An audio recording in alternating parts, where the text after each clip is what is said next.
Tom Thumb.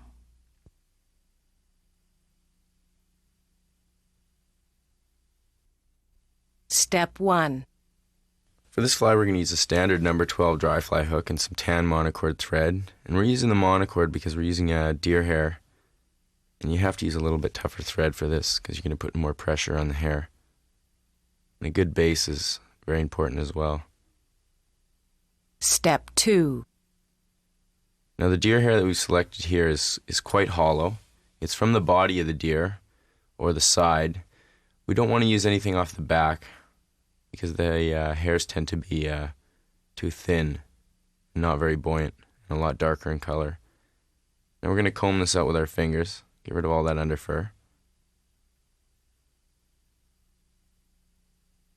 Clean it up a bit before we stack it.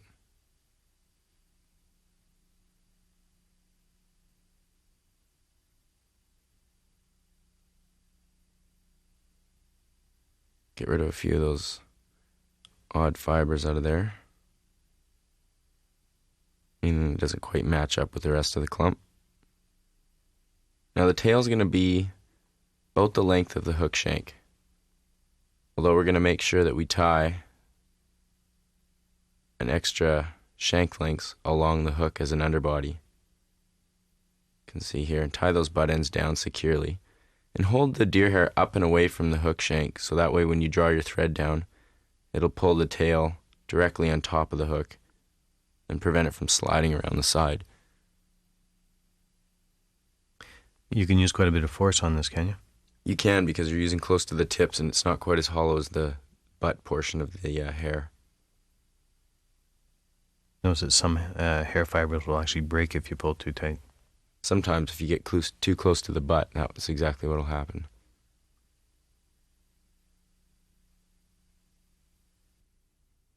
Step 3.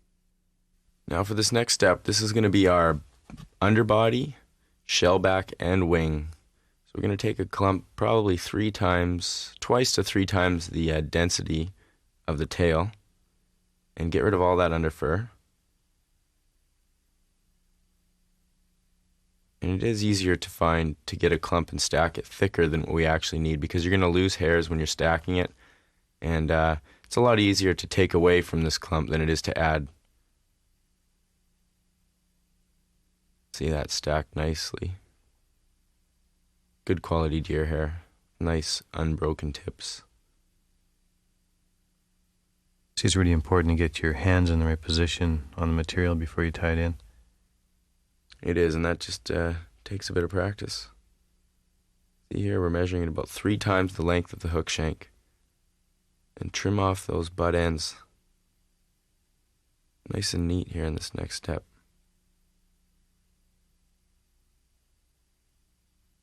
And there you have it. When we tie these in, we want to make sure they're securely in place on top of the hook, with not too many of the tips being flared out.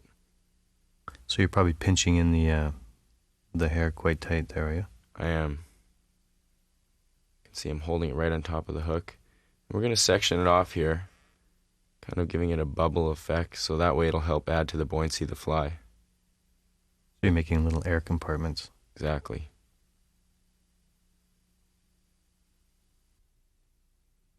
Step 4. Now we're going to take and pull our wing and shell back over the back of the fly.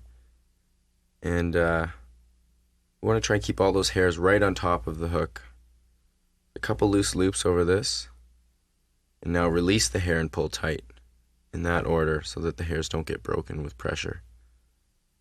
Now take and tie some thread in behind our wing so that it adds to the bulk and props the wing up nicely. Keep twisting the body to keep it right on top of the hook and prevent the hairs from sliding over the side. Step 5. Now for the last step, we're going to whip finish. And again, a few extra turns will help keep the wing up. And trim it off. There you have it. This isn't the most durable fly, but definitely cheap to tie and very effective.